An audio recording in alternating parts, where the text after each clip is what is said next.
Selamat pagi, Bapak Ibu, saudara-saudara sekalian. Mari kita bersama-sama berdiri, kita bersaat teduh, mempersiapkan hati mengikuti ibadah pada pagi hari ini.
Janganlah kamu kalah terhadap kejahatan, tetapi kalahkanlah kejahatan dengan kebaikan.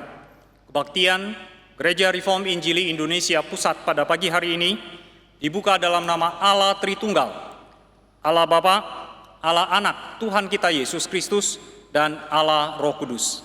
Mari jemaat sekalian, kita memasyurkan Tuhan dengan suara kita. Lagu pertama, Masyurkan Rajamu. Kita nyanyikan 4 bait.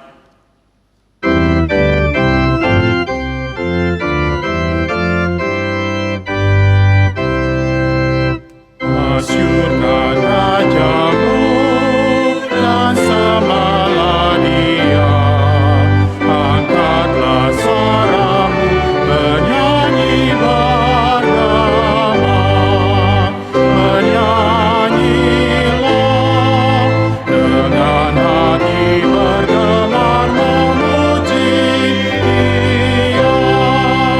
Kristus memerintah, kasih-Nya bersandar, yang basuh dosaku berkata di surga. Menyanyilah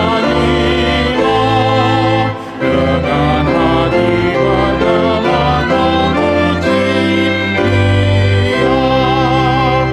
Bersusun-susunan katanya kekalan, kunci kerajaan diberikan padanya. Menyanyilah dengan hati bergemar memuji Dia.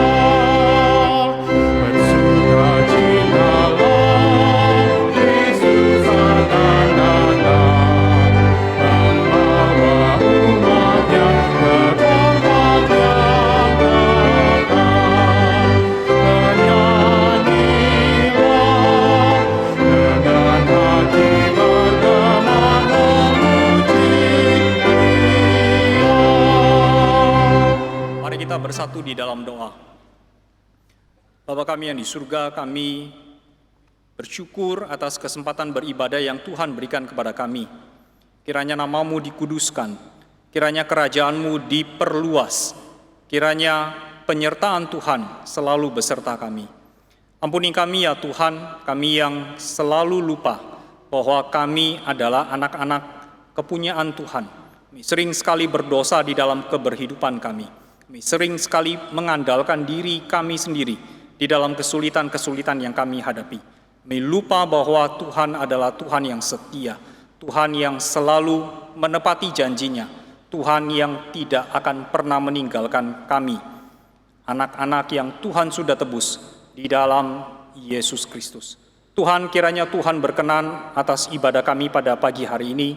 Nama Tuhan dipermuliakan dan kehendak-Mu dinyatakan. Biarlah ibadah kami pada pagi hari ini menjadi satu persembahan yang harum di hadapan Engkau. Terima kasih Tuhan, hanya di dalam nama Yesus Kristus kami mengucap syukur, kami berdoa. Amin. Jemaat, dipersilakan duduk. Mari kita nyanyikan pujian nomor 2, satu ajakan untuk beribadah dengan penuh sukacita. Kita nyanyikan lagu ini 3 bait.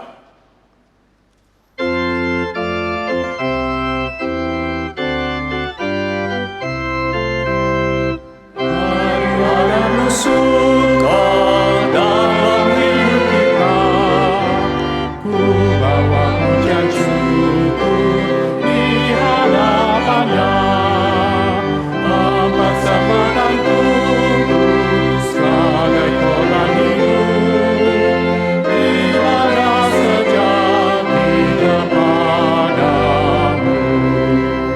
Dengan suka ku melayani Tuhan, masuk gerbangnya berjumlah pujian. Ajaib namanya, anugerahnya besar, kasih pancarkan melayani Tuhan. Beribadahmu suka, hati penuh syukur, karena kasih setianya untuk selamanya. Kesetiaannya tetap, tak pernah berubah. Layaniku suka memujinya. Dengan suka ku melayani Tuhan, masuk gerbangnya berjumlah pujian. Ajaib namanya, anugerahnya besar, kasih pancarkan layani Tuhan. Beribadahku suka, ku katakan lagu, dalam kasih sucinya aku berjalan, senantiasa mendengar suara Tuhan. Kehendak Tuhanlah kehendakku. Dengan suka ku melayani Tuhan, masuk gerbangnya berjumlah pujian. Ajaib namanya, anugerahnya besar, kasih pancarkan layani Tuhan. Kita akan membaca firman Tuhan bersama-sama. Firman Tuhan hari ini diambil dari Matius 5 ayat 38 sampai 48. Matius pasal yang kelima ayat yang ke-38 sampai ayat yang ke-48. Kita akan membaca bersama-sama firman Tuhan dari Matius pasal 5 ayat yang ke-38. Mari kita membaca bersama-sama. Kamu telah mendengar firman, mata ganti mata dan gigi ganti gigi. Tetapi aku berkata kepadamu, janganlah kamu melawan orang yang berbuat jahat kepadamu, melainkan siapapun yang menampar pipi kananmu, berilah juga kepadanya pipi kirimu. Dan kepada orang yang hendak mengadukan engkau karena mengingini bajumu, serahkanlah juga jubahmu. Dan siapapun yang memaksa engkau berjalan sejauh 1 mil, berjalanlah bersama dia sejauh 2 mil. Berilah kepada orang yang meminta kepadamu, dan janganlah menolak orang yang mau meminjam daripadamu. Kamu telah mendengar firman, kasihilah sesamamu manusia, dan bencilah musuhmu. Tetapi aku berkata kepadamu, kasihilah musuhmu, dan berdoalah bagi mereka yang menganiaya kamu, Karena dengan demikianlah kamu menjadi anak-anak Bapamu yang di surga, yang menerbitkan matahari bagi orang yang jahat dan orang yang baik, dan menurunkan hujan bagi orang yang benar dan orang yang tidak benar. Apabila kamu mengasihi orang yang mengasihi kamu, apakah upamu? Bukankah pemungut cukai juga berbuat demikian? Dan apabila kamu hanya memberi salam kepada saudara-saudaramu saja, apakah lebihnya daripada perbuatan orang lain? Bukankah orang yang tidak mengenal Allah pun berbuat demikian? Karena itu, haruslah kamu sempurna, sama seperti Bapamu yang di surga adalah sempurna. Demikianlah firman Tuhan, kiranya firman Tuhan menjadi pegangan kita, teguran kepada kita untuk menjalankan kehendak-Nya. Mari kita merespon firman Tuhan yang telah kita baca. Kita nyanyikan pujian nomor 3, Jalanku Terindah, hanya 2 bait saja. Pujian nomor 3, Jalanku Terindah.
Bapak, Ibu, saudara-saudara sekalian, kita bersyukur kita mempunyai kesempatan untuk beribadah, baik kita yang hadir di tempat ini secara fisik maupun juga kita yang mengikuti secara daring di tempat kita masing-masing. Kebaktian pagi ini, yaitu kebaktian Mandarin, kebaktian Indonesia, dan kebaktian Inggris akan disiarkan ulang pada pukul 16 waktu Indonesia Barat. Bagi kita, jemaat sekalian yang hadir di tempat ini, kita diwajibkan melakukan pendataan diri melalui 2 cara. Melalui salah satu cara berikut, bisa melalui formulir daring, link tertera di layar, atau juga Bapak Ibu, saudara sekalian dapat meminta formulir dari usher, diisi, kemudian dikembalikan kepada usher. Yang kedua, Bapak Ibu sekalian, di bulan Oktober ini, hari Sabtu tanggal 30, kita akan mengadakan seminar reformasi. Seminar ini diadakan secara fisik di tempat ini, di RMCI, dan juga dilakukan secara live streaming. Temanya adalah What if no reformation? Jika tidak ada reformasi. Seminar ini mengingatkan kita pada semangat dan api perjuangan para reformator yang melibatkan darah dan air mata. Mereka melewati banyak susah dan sukar. Mengapakah mereka terpanggil menjalankan reformasi? Apa yang menguatkan mereka memulai dan menjalani reformasi di tengah-tengah kesulitan yang ada? Jangan lupa Bapak Ibu, Sabtu tanggal 30 Oktober, pukul 8 waktu Indonesia Barat sampai selesai, gratis, tetapi tetap melalui pendaftaran. Nanti silakan menghubungi nomor 081 7000 3000 untuk mendaftarkan di link secara online. Selanjutnya adalah streaming yang kita bisa ikutin selama 1 minggu, mulai dari hari Senin sampai kepada hari Sabtu. Hari Senin akan dibawakan oleh Pendeta Calvin Bangun dengan tema Lembah Tulang-Tulang Belulang dalam penglihatan Yehezkiel, pukul 19 waktu Indonesia Barat. Selasa sampai Kamis adalah eksposisi Injil Yohanes episode 107 sampai 109, juga pukul 19 waktu Indonesia Barat. Sedangkan hari Jumat adalah pemahaman Alkitab yang akan dibawakan oleh Pendeta Jimmy Pardede dengan tema Mesias, tukang sihir, atau pendosa. PA hari Jumat akan dilakukan pada pukul 18.30 waktu Indonesia Barat. Menjadi satu kesempatan yang baik kita bersama-sama menggali keindahan dan kebenaran firman Tuhan melalui streaming Reform Injili. Sedangkan hari Sabtu pukul 6.30 kita diundang untuk bersama-sama hadir baik secara fisik maupun juga melalui streaming 6.30 pagi Persekutuan Doa GRI Pusat. Lalu pukul 8 ada seminar reformasi yang tadi kita sudah lihat brosurnya. Lalu pukul 19 waktu Indonesia Barat adalah rerun dari Kapin Pontianak 2013 hari kedua.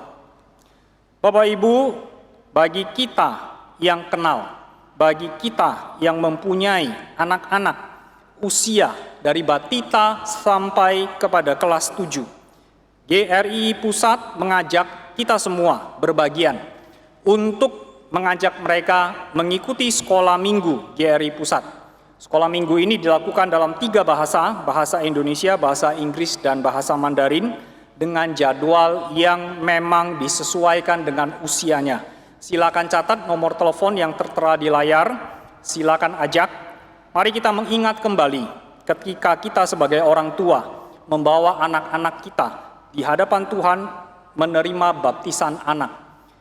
Di baptisan itu ada janji kita sebagai orang tua untuk membimbing mereka di dalam kebenaran firman Tuhan.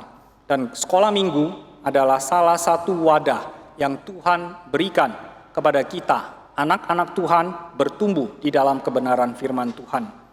Selanjutnya bagi kita kaum awam, Street membuka tema doktrin Allah bagian pertama. Bagi kita semua yang selama ini tidak bisa ikut Street karena terkendala oleh tempat, mereka yang tidak berada di Jakarta pun sudah bisa mengikuti karena ini dilakukan melalui Zoom. Tempat terbatas. Untuk informasi dan pendaftaran silakan menghubungi link yang tertera di layar. Kali ini akan dibawakan oleh Pendeta Andi Halim 5 kali Sabtu dengan tema Doktrin Allah bagian yang pertama.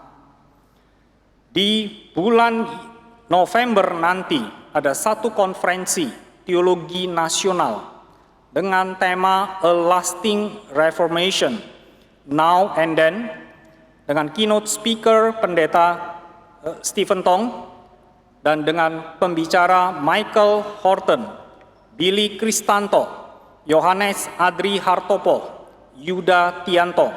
Akan dilakukan pada Sabtu 13 November.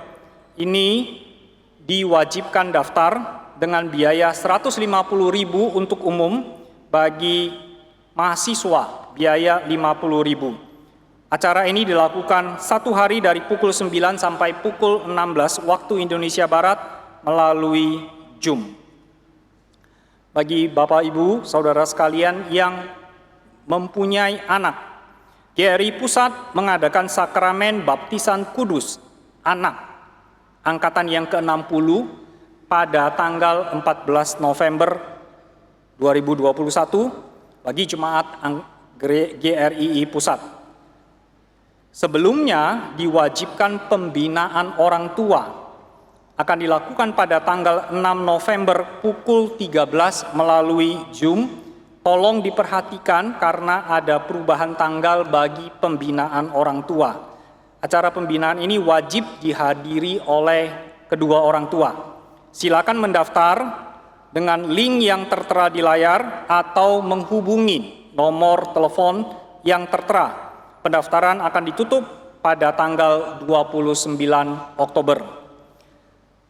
Bapak, Ibu, Saudara sekalian, bagi kita yang tinggal di wilayah Sunter dan sekitarnya, minggu pertama November akan dimulai persekutuan wilayah Sunter. Mari kita bersama-sama saling menguatkan. Mari kita sama-sama saling meringankan beban. Mari kita sama-sama datang untuk bersekutu. Acara ini dilakukan 1 kali setiap 2 bulan. Silakan difoto, silakan dicatat link yang tertera, juga silakan dicatat nomor telepon untuk mendapatkan informasi. Menjadi perhatian bagi kita semua yang tinggal di wilayah Sunter. Selanjutnya, jemaat sekalian, kita bersyukur untuk pasangan yang mengajukan permohonan pemberkatan nikah. Pada saat ini ada 2 pasangan, yaitu Joshua Agusta dan Lydia Luhur, dan juga pasangan Sunaria Budi Hartono dan Evin Kalista. Kita bersyukur atas kedua pasangan ini, dan bila ada masukan yang sah, silakan menghubungi sekretariat. Berita selanjutnya adalah telah beristirahat dengan tenang.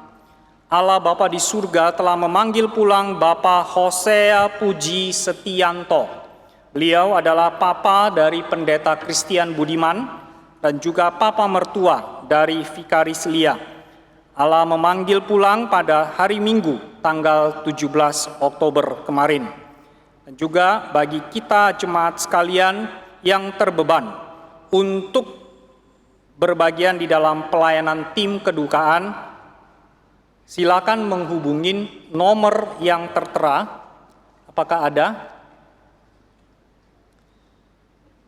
Nomor? Ya, silakan Bapak Ibu yang terbeban untuk melayani di tim kedukaan, silakan menghubungi 2 nomor yang tertera di layar dengan Bapak Ferry atau dengan Bapak Lukas. Demikian pengumuman pada pagi hari ini. Jemaat dipersilakan berdiri. Mari kita mempersiapkan diri masuk ke dalam doa syafaat. Kita nyanyikan pujian nomor 3 bait yang ketiga. Setelah itu kita akan masuk ke dalam doa syafaat.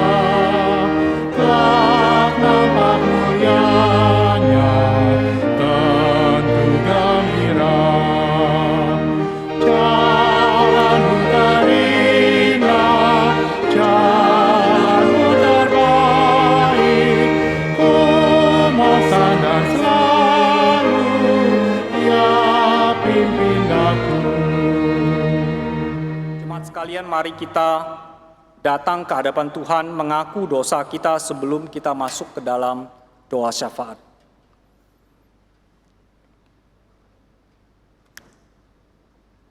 Tuhan, layakkan kami ya Tuhan, tidak ada satupun yang baik di dalam diri kami.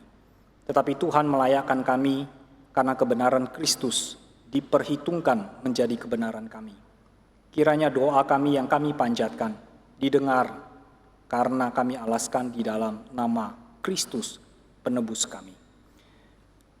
Jemaat sekalian, mari kita bersama-sama berdoa. Yang pertama, kita berdoa untuk seminar reformasi dan konferensi teologi nasional.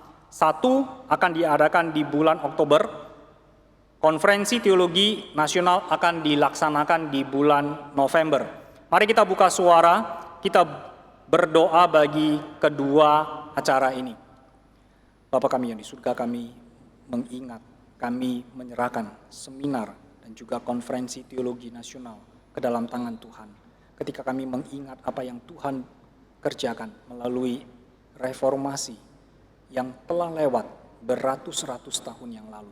Tapi sekali lagi, api yang Tuhan berikan kepada para reformator, semangat yang Tuhan berikan kepada mereka, keberanian untuk menerobos kesalahan-kesalahan, bahkan itu terjadi di dalam gereja, menjadi kesempatan bagi kami untuk melihat apa yang berkenan di hadapan Tuhan dan apa yang tidak berkenan di hadapan Engkau.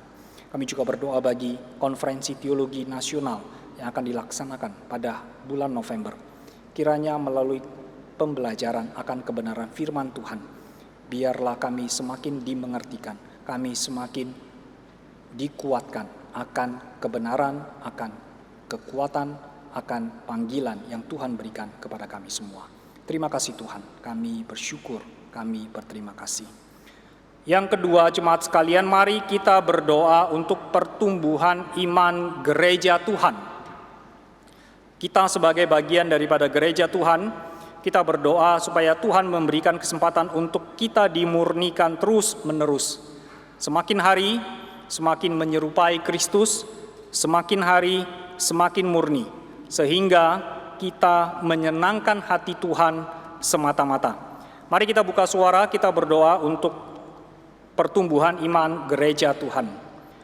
Bapa kami yang di surga, kami sekali lagi menyerahkan kami, anak-anak Tuhan yang Tuhan sudah tebus. Kami yang Tuhan sudah berikan kesempatan untuk melayani, kami yang Tuhan sudah berikan kesempatan untuk bersekutu, kami yang Tuhan sudah berikan kesempatan untuk bertumbuh sebagai gereja. Kami menyerahkan iman kami ya Tuhan, kami menyerahkan kesempatan untuk kami terus dimurnikan ke dalam tangan Tuhan.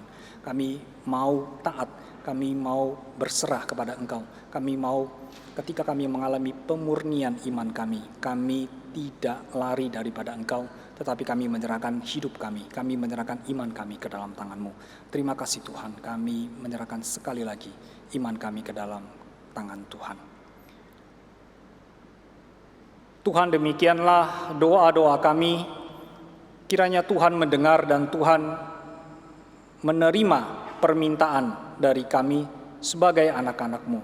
Terima kasih Tuhan, hanya di dalam nama Yesus Kristus kami mengucap syukur, kami berdoa. Amin. Jemaat, dipersilakan duduk.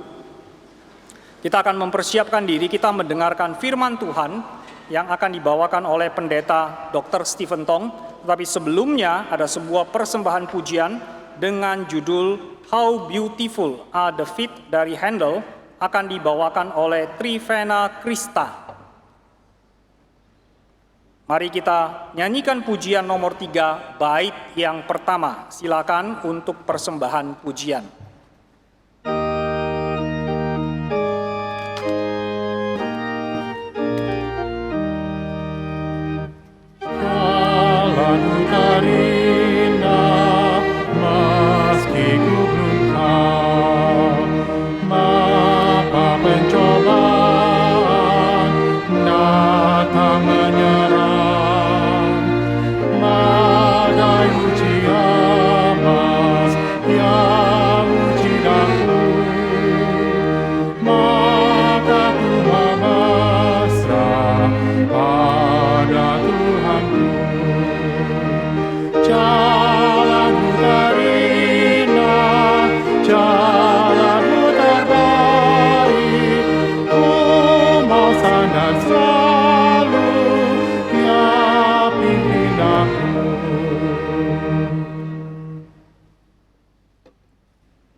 Bagaimana kalau reformasi tidak terjadi?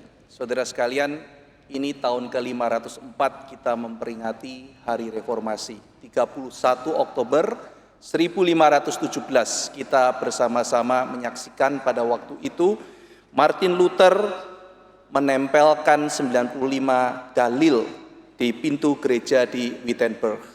Saudara-saudara sekalian, tidak pernah terbayang kalau seandainya reformasi tidak ada, maka seperti apa dunia ini? Kita mungkin mengatakan, ya biasa saja Pak kalau tidak ada reformasi. Tapi saya percaya saudara, melalui seminar ini kita akan diajak untuk melihat. Ternyata melalui reformasi kita melihat keluarga berbeda. Kita melihat pernikahan menjadi berbeda. Kita melihat pendidikan menjadi berbeda. Kita melihat masyarakat berbeda, kita melihat hukum, ekonomi, politik, pekerjaan, semua menjadi berbeda. Kalau tidak ada reformasi, kita tidak bisa membayangkan apa yang akan terjadi pada dunia ini.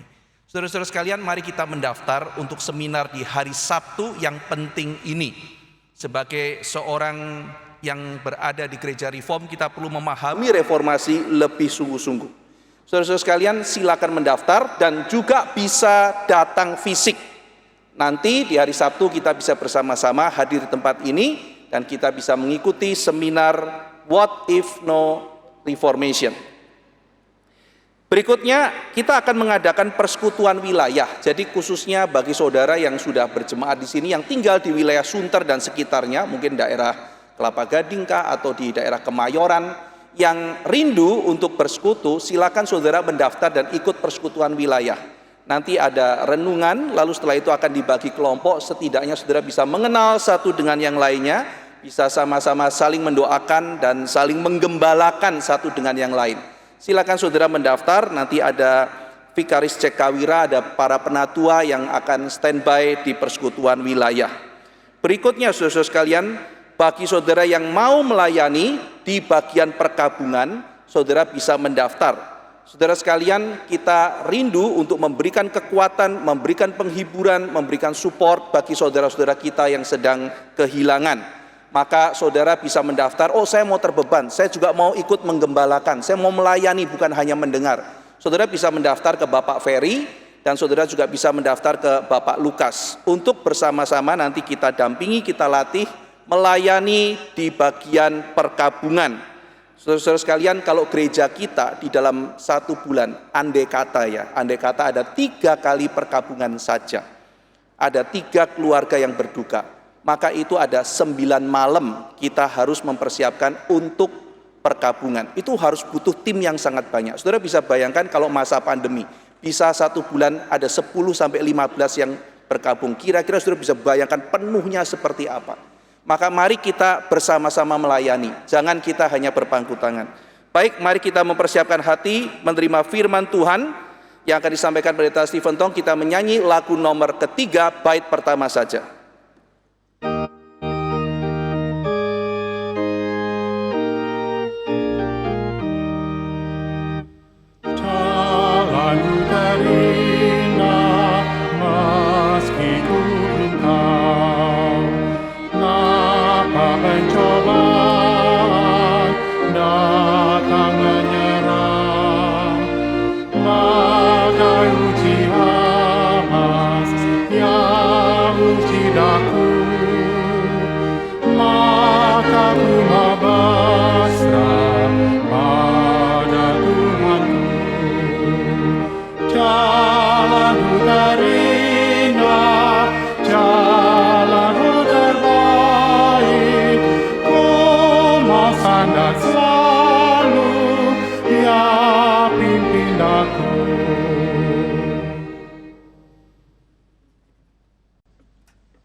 Kita berdoa. Bapa di surga, berkatilah kebaktian hari ini. Berilah kekuatan kepada kami untuk mengerti firman-Mu, mengerti hati-Mu, dan mengerti kehendak-Mu. Pimpinlah kami masuk ke dalam kebenaran. Dalam nama Tuhan Yesus kami berdoa. Amin. Saudara-saudara, kita meneruskan 10 tulah yang akan kita khotbahkan hari ini dari 4 sampai yang ke-9. Ivan akan membacakan kepada kami dari ayat pasal ke-8, dari ayat yang ke-19 dan seterusnya sampai ke ayat ke-21.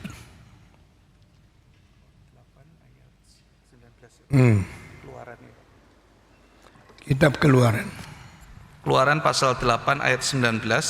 Lalu berkatalah para ahli itu kepada Fir'aun, inilah tangan Allah.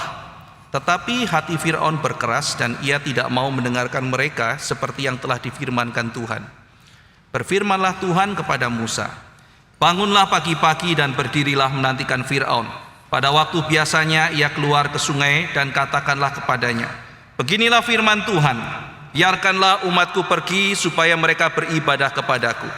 Sebab jika engkau tidak membiarkan umatku itu pergi, maka aku akan melepaskan pikat terhadap engkau, terhadap pegawai-pegawaimu, rakyatmu dan rumah-rumahmu, sehingga rumah-rumah orang Mesir bahkan tanah di mana mereka berdiri akan penuh dengan pikat. Tetapi pada hari itu aku akan mengecualikan tanah Goshen di mana umatku tinggal, sehingga di sana tidak ada terdapat pikat, supaya engkau mengetahui bahwa aku Tuhan ada di negeri ini. Sebab aku akan mengadakan perbedaan antara umatku dan bangsamu. Besok tanda mukjizat ini akan terjadi. Tuhan berbuat demikian, maka datanglah banyak-banyak pikat ke dalam istana Fir'aun dan ke dalam rumah pegawai-pegawainya dan ke seluruh tanah Mesir. Negeri itu menderita karena pikat itu. Lalu Fir'aun memanggil Musa dan Harun serta berkata, pergilah, persembahkanlah korban kepada Allahmu di negeri ini. Tetapi Musa berkata, tidak mungkin kami berbuat demikian, sebab korban yang akan kami persembahkan kepada Tuhan Allah kami adalah kekejian bagi orang Mesir. Apabila kami mempersembahkan korban yang menjadi kekejian bagi orang Mesir itu di depan mata mereka, tidakkah mereka akan melempari kami dengan batu? Kami harus pergi ke padang gurun 3 hari perjalanan jauhnya untuk mempersembahkan korban kepada Tuhan Allah kami seperti yang difirmankannya kepada kami. Sekarang baca lagi ayat daripada pasal 9, ayat pertama sampai ayat yang keempat.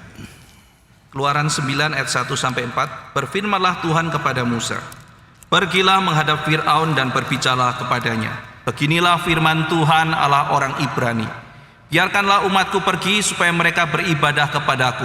Sebab jika engkau menolak membiarkan mereka pergi dan masih menahan mereka, maka ternakmu yang ada di padang, kuda, keledai, unta, lembu sapi dan kambing domba akan kena tulah Tuhan, yakni kena penyakit sampar yang dahsyat. Dan Tuhan akan membuat perbedaan antara ternak orang Israel dan ternak orang Mesir, sehingga tidak ada yang akan mati seekor pun dari segala ternak orang Israel. Lalu sambung lagi dengan ayat yang ke-8 sampai dengan ayat yang ke-10. Berfirmanlah Tuhan kepada Musa dan Harun, ambillah jelaga dari dapur peleburan serangkup penuh, dan Musa harus menghamburkannya ke udara di depan mata Fir'aun.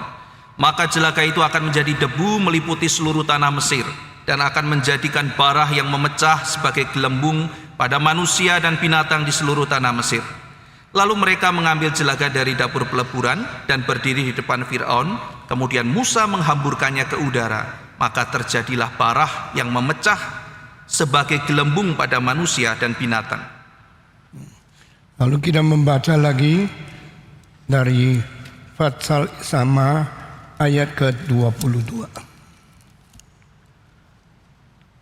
Berfirmanlah Tuhan kepada Musa, ulurkanlah tanganmu ke langit supaya hujan es turun di seluruh tanah Mesir, menimpa manusia dan binatang dan menimpa tumbuh-tumbuhan di padang di tanah Mesir. Lalu Musa mengulurkan tongkatnya ke langit, maka Tuhan mengadakan guruh dan hujan es, dan api pun menyambar ke bumi. Dan Tuhan menurunkan hujan es meliputi tanah Mesir. Dan turunlah hujan es beserta api yang berkilat-kilat di tengah-tengah hujan es itu. Terlalu dahsyat, seperti yang belum pernah terjadi di seluruh negeri orang Mesir sejak mereka menjadi suatu bangsa. Hujan es itu menimpa binasa segala sesuatu yang ada di padang di seluruh tanah Mesir, Dari manusia sampai binatang, juga segala tumbuh-tumbuhan di padang ditimpa binasa oleh hujan itu, dan segala pohon di padang ditumbangkannya. Hanya di tanah Goshen, tempat kediaman orang Israel, tidak ada turun hujan es. Pasal ke-10 dari ayat pertama. Berfirmanlah Tuhan kepada Musa, "Pergilah menghadap Fir'aun, sebab aku telah membuat hatinya dan hati para pegawainya berkeras, supaya aku mengadakan tanda-tanda mujizat yang kubuat ini di antara mereka, dan supaya engkau dapat menceritakan kepada anak cucumu bagaimana aku mempermain-mainkan orang Mesir, dan tanda-tanda mujizat mana yang telah kulakukan di antara mereka, supaya kamu mengetahui bahwa akulah Tuhan." Lalu Musa dan Harun pergi menghadap Fir'aun dan berkata kepadanya, "Beginilah firman Tuhan, Allah orang Ibrani, berapa lama lagi engkau menolak untuk merendahkan dirimu di hadapanku? Biarkanlah umatku pergi, supaya mereka beribadah kepadaku. Sebab jika engkau menolak membiarkan umatku pergi, maka besok aku akan mendatangkan belalang-belalang ke dalam daerahmu. Belalang itu akan menutupi permukaan bumi, sehingga orang tidak dapat melihat tanah. Belalang itu akan memakan habis sisa yang terluput yang masih tinggal bagimu dari hujan es itu. Bahkan akan memakan habis segala pohonmu yang tumbuh di padang. Belalang itu akan memenuhi rumahmu, rumah semua pegawaimu, rumah semua orang Mesir, seperti yang belum pernah dilihat oleh bapamu dan nenek moyangmu sejak mereka lahir ke bumi sampai hari ini." Lalu berpalinglah ia dan keluar meninggalkan Fir'aun. Ya. Sekarang baca lagi pasal 10 ayat daripada 21. Berfirmanlah Tuhan kepada Musa, "Ulurkanlah tanganmu ke langit supaya datang gelap meliputi tanah Mesir, sehingga orang dapat meraba gelap itu." Lalu Musa mengulurkan tangannya ke langit, dan datanglah gelap gulita di seluruh tanah Mesir selama 3 hari. Tidak ada orang yang dapat melihat temannya, juga tidak ada orang yang dapat bangun dari tempatnya selama 3 hari. Tetapi pada semua orang Israel ada terang di tempat kediamannya. Lalu Fir'aun memanggil Musa serta berkata, "Pergilah, beribadahlah kepada Tuhan. Hanya kambing dombamu dan lembu sapimu harus ditinggalkan, juga anak-anakmu boleh turut beserta kamu." Tetapi Musa berkata, "Bahkan korban sembelihan dan korban bakaran harus engkau berikan kepada kami, supaya kami menyediakannya untuk Tuhan Allah kami." Saudara-saudara, kita sudah minta Ivan membacakan 5 tula setelah tula keempat. Ini berarti pengajaran Tuhan tidak berhenti mendidik dan menghukum sebagai sesuatu penghakiman Tuhan terhadap kerajaan yang terbesar di dalam zaman kuno. Saudara-saudara, semua kerajaan menganggap dirilah yang paling patut berkuasa. Semua kaisar menganggap dirilah yang paling seharusnya menjajah, memerintah, menguasai umat, dan memberikan hak mati hidup kepada manusia. Dan Tuhan dari surga lihat, kamu kira kamu yang berkuasa? Kamu kira kamu yang berdaulat? Kamu kira kau boleh sewenang-wenang memperlakukan sesama manusia yang aku cipta menurut peta dan teladanku? Saudara-saudara, mari kita menjadi orang satu-satunya macam yang mengerti kedaulatan Allah di atas politik. Semua pemimpin-pemimpin politik setelah dipilih atau sudah duduk di atas tata tertinggi, mereka selalu lupa menyadari mereka hanya manusia. Semua presiden, semua raja-raja, setelah mereka sewenang-wenang memperlakukan umat manusia, mereka seolah-olah melupakan mereka hanya berapa puluh tahun saja. Nah, inilah orang Kristen harus melihat dengan jelas apa yang terjadi di antara kuasa Allah, kuasa politik, dan hak asasi manusia.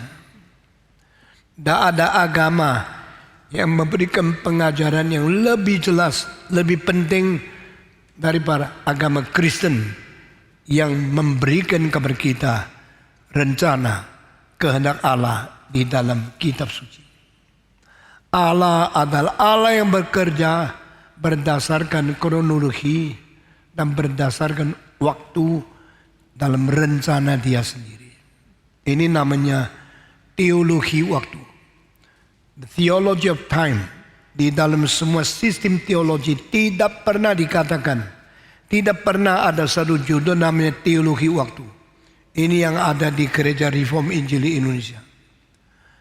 Mengapa Musa setelah membunuh orang Israel, Tuhan tidak mengatakan, nah kamu yang berani, kamu yang hebat, lakukan terus sampai Mesir dihajar dan orang Israel keluar.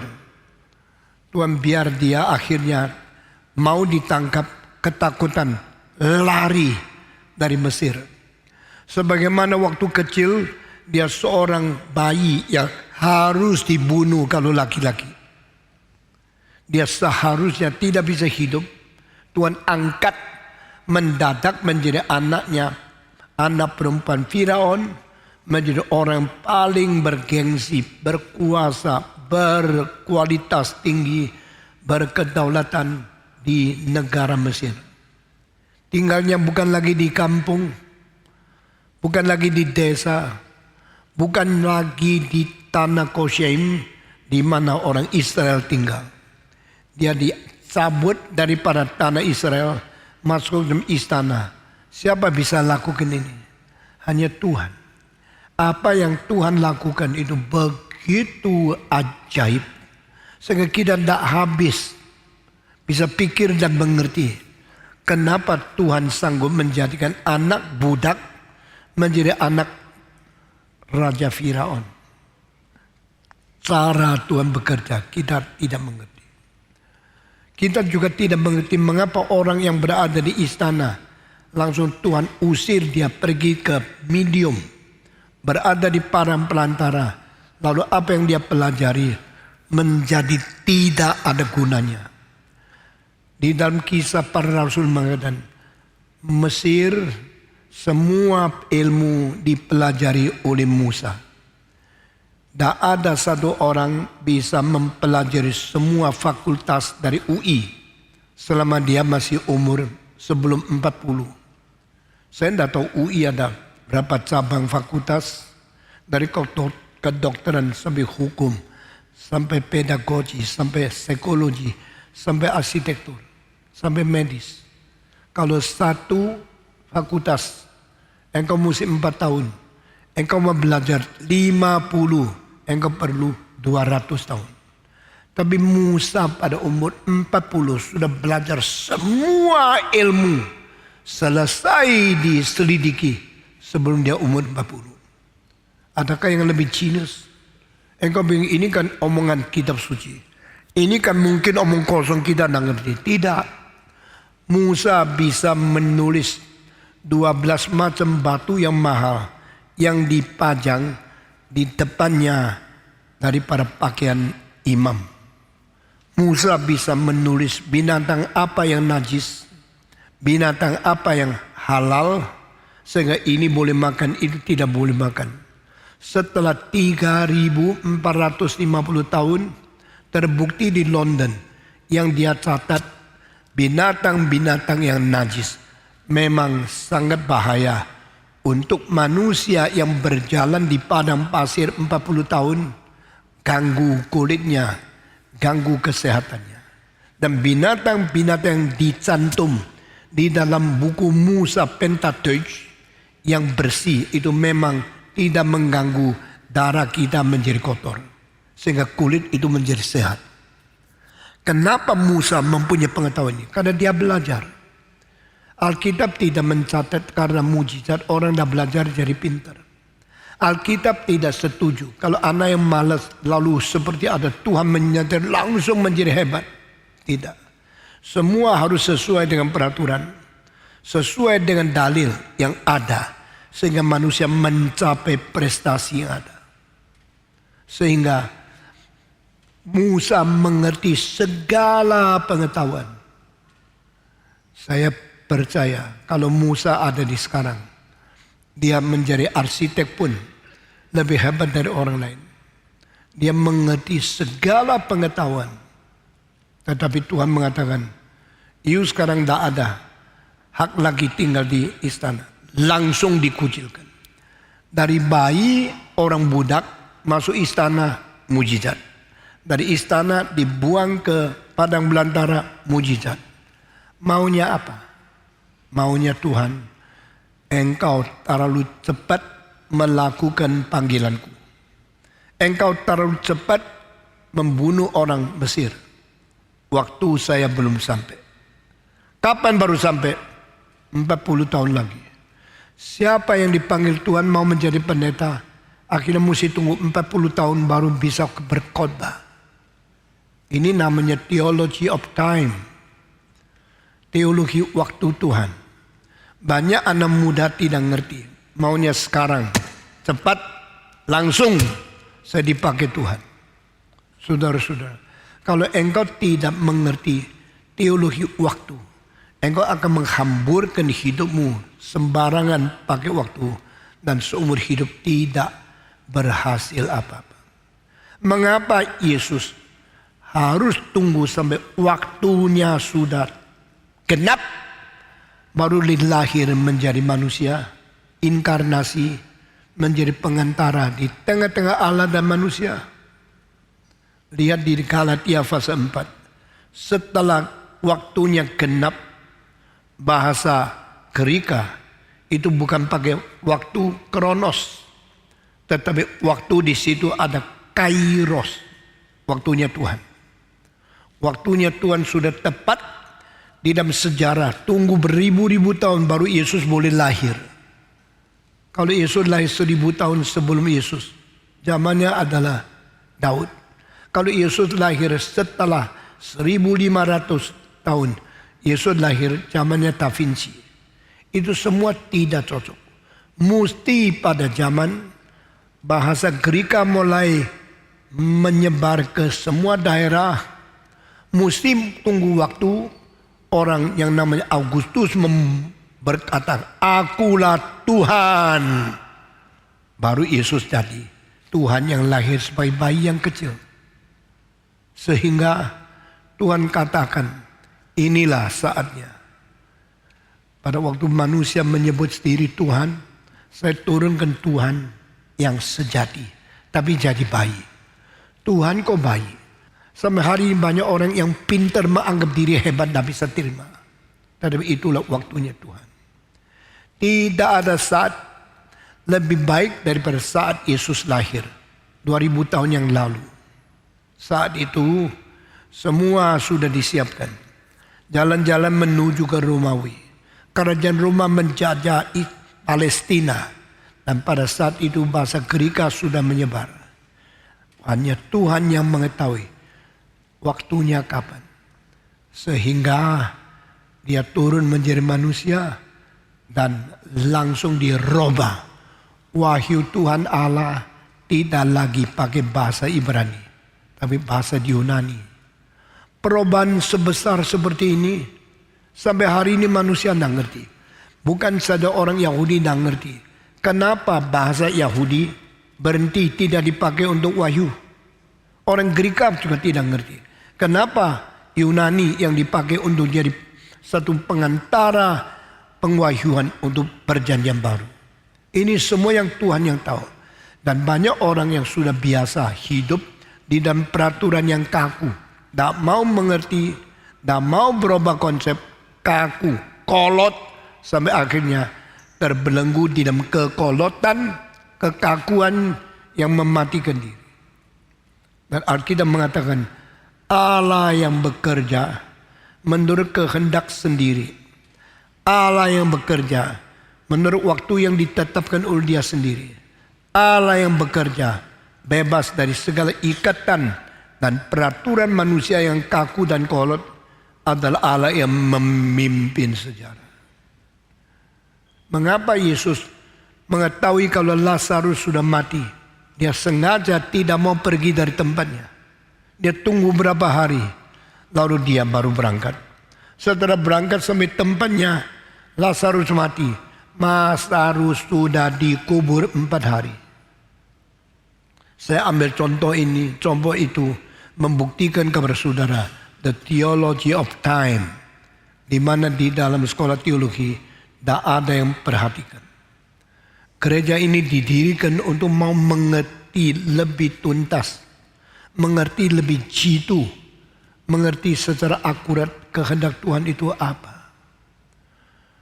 Saudara, kemarin saya mengikuti perayaan gedung yang tertua sebagai gereja di Jakarta, Gereja Immanuel, Gereja GPIB Sion yang di Pangeran Jayakarta, yang sudah 300 tahun. Saudara-saudara, dan saya lihat gereja itu kira-kira separuhnya gereja ini, tapi hanya pasang kursi 300. Sudah 326 tahun gereja itu yang hadir perayaan 300 lebih tahun cuma 120. Di antaranya 25 dari GRI. Karena saya pergi memberi sambutan, lalu murid dari STTRI, murid daripada bagian Mandarin, dan murid daripada SPRI ada 25 orang yang ikut saya pergi hadir di situ. Gereja yang begitu besar, begitu kosong, mari terus bicara tentang sejarah yang begitu lama, begitu bangga.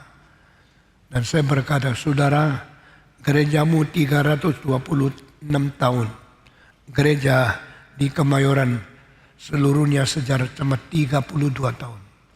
Tetapi kami sudah mempunyai 84 cabang di Eropa, di Amerika, di Australia, di New Zealand, di Hong Kong, di Taiwan, di Kuala Lumpur, di Singapura. Berapa banyak cabang yang dimiliki oleh gereja Sion. Saudara-saudara, mari kita mengerti isi Tuhan, mengerti sifat Allah, mengerti rencana Dia, mengerti cara bekerjanya Tuhan menurut waktu yang ditentukan Tuhan sendiri. Theology of time. Ini penting sekali. Saya harap setelah saya mati, Ivan, pendeta lain, meneruskan pelayanan di gereja ini. Mempunyai pengertian, mempunyai kepekaan, mempunyai kerinduan, mempunyai api yang menggebu-gebu mengabari Injil. Seperti apa yang saya lakukan selama saya masih hidup. Saudara, sebelum Mesir sudah ada kerajaan Akkad, ada kerajaan di Mesopotamia, masih kerajaan di Sumeria, masih ada kerajaan lain-lain. Tapi Tuhan belum bertindak mengajar rajanya. Sampai saat Firaun lupa akan Yusuf yang pernah menjadi Perdana Menteri, mempersiapkan makanan untuk menghindari semua kelaparan yang matikan seluruh Mesir. Jasanya begitu besar, Firaun mengangkat dia menjadi orang paling penting kedua sesudah Firaun. Tetapi jasa begitu besar dilupakan oleh raja yang baru. Raja Firaun yang baru melihat Yusuf itu apa? Tidak penting. Orang Israel itu apa? Tidak ada kuasa, tidak ada raja, tidak ada militer, tidak ada kerajaan, tidak ada takhta. Maka saya anggap mereka budak, diperbudak orang Israel yang di daerah Goshen di Mesir 430 tahun. Mengapa tunggu begitu lama? The time of God is not yet up. Waktu Tuhan belum sampai, jangan ditolong, biarin. Kalau Israel tidak dianiaya 430 tahun, baru ditolong oleh Tuhan dengan Taurat 10 hukum, manusia tidak pernah bisa membandingkan berapa biadab, berapa kurang ajar, berapa tidak adilnya pemerintahan di dunia. Waktu Tuhan panggil Musa keluar, lalu sampai di Gunung Sinai, menurunkan 10 hukum kabar dia.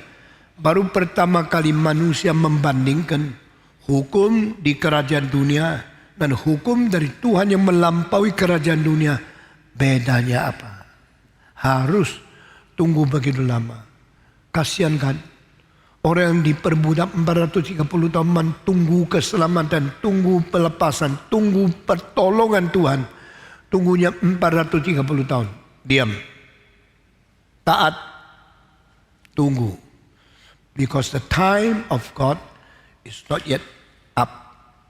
Setelah waktunya sudah tiba, setelah saatnya sudah genap, Tuhan berkata, aku turun, aku meninjau, aku menilik, dan aku mendengar seruan pengeluhan dari hati orang Israel yang diperbudak menjadi hamba-hamba yang bekerja keras, pikul batu-batu yang ribuan kilo, ditarik dengan kuda-kuda, unta-unta untuk membuat piramid, bikin semua kuil-kuil, semua tempat ibadah yang besar di Karnak. Saudara, kalau hari ini engkau pergi ke Mesir, menurut anjuran saya, yang penting 4 tempat yang dilihat. Pertama, Kairo. Kedua, Giza. Ketiga, Karnak. Keempat, yaitu tempat yang namanya ada Luxor. Ini semua tempat yang paling kristalisasi, yang paling penting untuk mengenal mungkin tanah Mesir. Dan engkau melihat Firaun, melihat mumi, melihat kuil-kuil di Karnak, dan melihat semua patung yang paling besar, lebih dari 1000, dari seorang kaisar yang namanya Firaun Ramses kedua. Kalau saya masih kuat, mungkin terakhir saya pergi mengunjungi dunia di luar Indonesia adalah Mesir. Waktu itu mungkin saya bentuk orang yang ikut sama-sama pergi.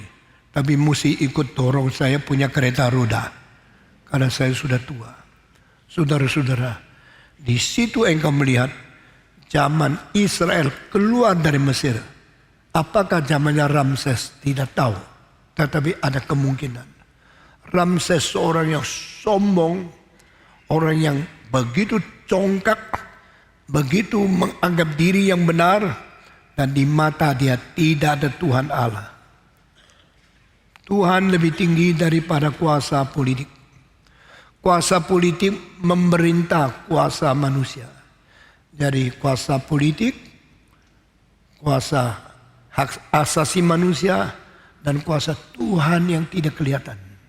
The unseen and invisible power of God is higher, is supreme, is the strongest than the power of the government, the power of kingdom, the power of kings and president.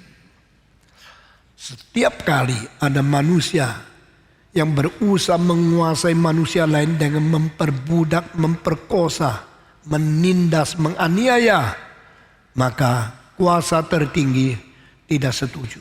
Dan dia campur tangan di dunia. Dengar sekali lagi.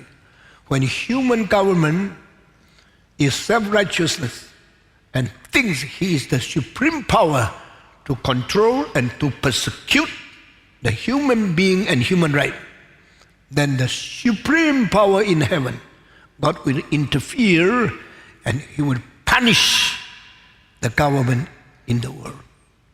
Di mana Lenin, di mana Stalin, di mana Mao Zedong, di mana Milosevic, di mana Saddam Hussein, di mana kerajaan Romawi, di mana Napoleon, di mana Hitler, di mana diktator-diktator yang berusaha merampas kuasa Allah dan mengatur umat manusia, memperbudak manusia seperti binatang-binatang. Semua disingkirkan oleh Tuhan. Karena Allah tidak mau pemerintah merampas kuasanya Allah sendiri. Mungkin dunia mau kiamat, mungkin Yesus mau datang, dan kesombongan dari satu pemerintah yang tidak tahu diri, yang terlalu bangga, yang terlalu sombong, mungkin mengakibatkan campur tangan Tuhan untuk menurunkan, menghancurkan negara itu. Kerajaan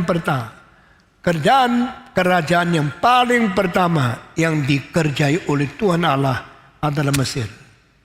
Ya, ini yang kita khotbahkan selama berapa minggu terakhir ini. 10 tulah diturunkan untuk mengkacaukan Firaun, mengkacaukan pemerintahan, mengkacaukan negeri Mesir yang ada kuasa adidaya, kuasa nomor 1 di dalam 3.000 tahun yang lalu. Saudara-saudara, pertama air menjadi darah. Tulah pertama ini berarti hidup menjadi mati. Air adalah sumber semua yang hidup. Darah adalah akibat semua yang mati. Kalau tidak ada air, tidak ada manusia, tidak ada binatang, tidak tumbuh-tumbuhan yang bisa hidup. Darah berarti binatang sudah mati, manusia sudah mati, darahnya mengalir keluar darah nadi daripada urat darah, dan kami mati karena darah keluar dari badan. Waktu darah masih di dalam badanmu, engkau orang hidup. Hidup berada di dalam darah. Kalimat ini bukan muncul di dalam 100 tahun yang lalu, bukan muncul di dalam 400 tahun yang lalu, tapi muncul 3.500 tahun lalu di dalam buku Musa. Hidup itu ada di dalam darah. Waktu pertama saya baca ayat itu, saya kaget sekali. Is it right? How can be described like that? Apa itu benar? Mengapa caranya menilai hidup itu ada di darah, ditulis di kitab suci? Setelah Musa tulis 3.000 tahun, 3.400 tahun di London, kedokteran membuktikan yang bikin manusia hidup itu darah. Dan di dalam darah mempunyai gen, mempunyai kromosom, mempunyai fakta-fakta menentu sifat hidupmu itu macam apa. Setiap orang berdarah, setiap orang hidupnya lain. Setiap orang mempunyai peta teladan Allah. Setiap orang karakteristiknya lain. Ada darah A, darah O, darah AB, dan darah B. Darah B, darah A, darah O, apa bedanya? Seorang profesor dari Tokyo University menulis satu buku, menentukan karakter melalui membedakan tipe darahnya itu apa. Saya punya buku itu dan saya menyelidiki, baru tahu ada orang agak pelit, ada orang teliti, ada orang lebih hot di dalam seks, di dalam kemauan, ada orang lebih tenang. Itu karena darahnya beda, hidupnya berbeda. Saudara-saudara, life is within the blood. Darah ada di dalam, hidup ada di dalam darah. Yang menemukan bukan Einstein, yang menemukan bukan medis yang paling maju, yang menemukan adalah catatan wahyu Tuhan melalui Musa. Tidak salah kalau kita melihat Musa mempelajari semua pengetahuan di Mesir. Dan dia bicara, dia berkarya apapun, mempunyai genius, mempunyai kekuatan luar biasa. Maka orang inilah yang akhirnya Tuhan panggil, datang, ikut jejak dan perintahku, masuk ke dalam istana, bicara sama Firaun, let my people go from Egypt. Let them walk 3 days in the wilderness. They will worship me. They will serve me. Musa masuk ke dalam istana Firaun. beritahu kabar dia. Tuhan berkata, biarlah orang Israel bebas dari Mesir. Dan mereka akan jalan 3 hari sampai di padang belantara, dan mereka akan menyembah dan melayani saya. Tapi Tuhan berkata, Musa, jangan kira Firaun akan gampang melepaskan Israel. Saya akan mengeraskan hatinya. Artinya dia keras hati, saya membiarkan dia keras. Sehingga terus keras hati, tidak memperbolehkan orang Israel keluar dari Mesir. Kenapa Tuhan mengkeraskan dia? Karena kalau terlalu cepat, hatinya sudah lembek, membiarkan Israel keluar, Tuhan tidak bisa menyatakan kemuliaan Tuhan, tidak bisa mempaparkan kuasa Tuhan. Karena kerasnya Firaun, begitu kaku, begitu ketat, dan begitu pelit, dan begitu tidak rela orang Israel dibebaskan. Akhirnya baru melihat Tuhan Maha Kuasa. Tuhan sanggup melunakkan Kaisar Firaun yang begitu keras. Kalau Tuhan tidak membiarkan Firaun dikeraskan hatinya, Tuhan tidak bisa dipuji oleh Israel. Gampang kok, memang suruh keluar ya keluar. Gampang sekali, tidak bisa apa-apa. Tuhan bilang tidak. Dia akan memekang, dia akan mempertahankan, dia akan melarang dan tidak izinkan engkau keluar. Berkali-kali saya pakai apa? Pakai tulah, pakai bencana yang besar, pakai kecelakaan yang agung untuk bikin dia sadar dia hanyalah manusia. Saudara-saudara, tahun 56 majalah Life dari Amerika memuat satu makalah yang lebih daripada 12 halaman. Saya teliti membacanya, saya kaget. Baru tahu Ramses kedua, yang kalau ini hari engkau pergi ke Mesir, engkau akan menemukan patungnya lebih 1000 di seluruh tanah Mesir. Karena dia orang sombong, dan dia orang yang luar biasa, congkak dan suka memuliakan diri. Mungkin dia ketakutan negara Mesir akan melupakan dia. Mungkin dia ketakutan orang dunia tidak tahu berapa kuasanya. Dia perintahkan bikin patung ribuan, yang kecil sebesar kira-kira 1 kaki, yang besar kira-kira 10 kali lebih besar dari manusia asli. Pakai batu yang diukir, yang dijadikan. Matanya besar, hidungnya, jenggotnya, dan sesuatu jenggot yang panjang di bawah. Dia berdiri di sana dengan adanya misai dan jenggot, membuktikan laki. Di pinggiran satu orang sama besarnya, cantik, itu istrinya. Bikinlah patungku, bikinlah ukiran aku dari batu yang besar sekali, yang paling tinggi kira-kira rumah 4 susun tingginya. Dia duduk di situ, ditaruh di kuil-kuil di seluruh Mesir. Kalau kita lihat patungnya, kita anggap dia berkuasa dan dia sangat bahagia.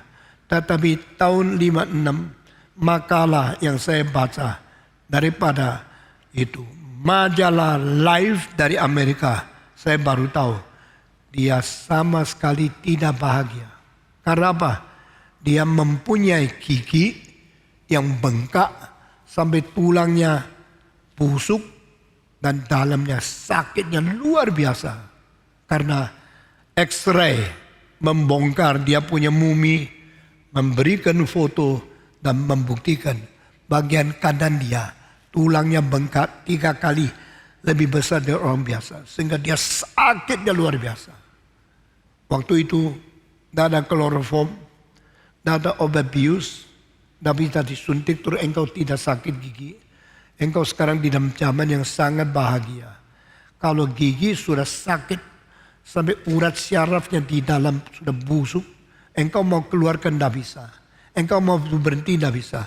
Orang yang sakit gigi kadang-kadang lebih baik mati daripada hidup. Nah itulah kaisar yang paling besar. Itulah Firaun Ramses kedua. Saudara-saudara, di luar dia gengsi, bikin kelihatan wibawa besar sekali. Masuk kamar sakitnya gigi. Istrinya bisa bantu? Tidak bisa. Dokter 3000 tahun lalu bisa bantu? Tidak bisa. Ada apa? Obat bius bikin dia reda sakit? Tidak ada. Dia mesti siang malam tahan sampai dia mati. Akhirnya dimumikan. Ini bengkak luar biasa. Saudara-saudara, kadang-kadang saya pikir ya, buat apa ya jadi orang kaya? Buat apa ya jadi orang berkuasa? Buat apa menjadi konglomerat yang kelihatan hebat, tapi keluarganya penuh dengan cerita yang membuat manusia menangis. Bagaimana kesulitan, penyakit yang bikin manusia bergumul tidak habis-habis. Waktu itu engkau melihat uang, tidak minat. Menikmati kekayaan, tidak ada artinya. Mempunyai kuasa besar, tak bisa tidur. Nah inilah dunia. Tuhan memberikan manusia tubuh yang bisa hancur, yang bisa sakit, yang bisa rusak, yang bisa menderita. Hanya kasih tahu, you are merely a created man. You have nothing to boast, nothing to be proud. You have nothing to enjoy and to glorify yourself. Manusia, ingatlah engkau hanyalah ciptaan Allah yang bisa mati, bisa rusak, bisa bau, bisa sakit, bisa menderita. Dan beberapa puluh tahun kemudian engkau dikuburkan, dagingmu hancur, tulangmu masih ada, buktikan engkau pernah ada. Dan penyakit rongrong engkau, jangan sombong. Saudara-saudara, selama 150 tahun ini, kita sudah melihat Bismarck, Napoleon, Hitler, Lenin, Stalin, Tito, Milosevic, Ceausescu, Mao Zedong, satu-satu meninggal. Di mana sombongnya? Di mana mulianya? Di mana kuasanya? Di mana cahayanya? Demikian, kembali ke Alkitab. Tuhan berkata, saya kasih dia pertama tulah air jadi darah. Bayangkan kalau hari ini engkau mau sikat gigi, air itu adalah darah. Amisnya, baunya, menakutkan. Engkau lebih baik tidak sikat. Kalau ini hari engkau ingin mandi, begitu buka keran, keluarnya adalah darah binatang. Baunya, engkau lebih baik tidak mandi. Engkau memasak beras diisi air, air jadi darah, lalu campur dengan itu beras. Engkau berani masak. Bayangkan kalau air menjadi darah, seluruh negara, air terjun jadi darah, air sungai jadi darah, air minum jadi darah. Bagaimana engkau bisa tahan 1 hari? Itu tulah pertama. Tulah kedua, keluarlah katak-katak dari semua sungai, loncat ke darat, loncat ke jalan, loncat ke rumah, loncat ke tempat tidur, loncat ke tempat istana dari para Firaun. Jutaan kata-kata loncat di baju. Engkau bagaimana usir datang lagi. Engkau bayangkan bagaimana engkau bisa tahan hidup 1 menit di dunia. Ini bencana kedua. Bencana ketiga, kutu-kutu kecil datang ke tubuhmu, berada di kulitmu, dengan kakinya cengkram kulitmu, dengan mulutnya tusuk ke dalam kulitmu. Lalu menerima darah dari engkau. Lalu mentelurkan di dalam lubang-lubang dari pori-porimu. Lalu mereka satu-satu menjadi kutu. Menjadi sebenarnya diusir dan mau pergi. Mereka lengket. Engkau mandi pun dekat karena mereka mempunyai kaki yang cengkeram. Lalu menghisap darahmu, gatalnya, sakitnya seluruh badan. Engkau bagaimana bisa tahan? Jangan sombong. Engkau bilang, saya banyak uang. Uang tidak membantu. Saya ada pangkat tinggi. Pangkat tidak bisa mengusir. Engkau diberikan tulah oleh Tuhan.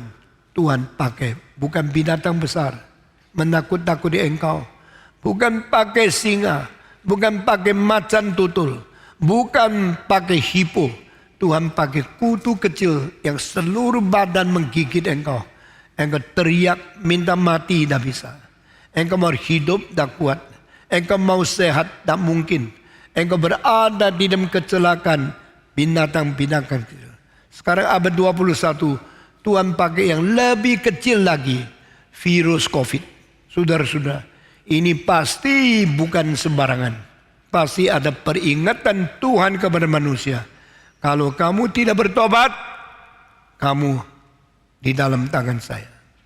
Kira-kira 14 tahun yang lalu, 2003, manusia mendapatkan SARS. Masih ingat?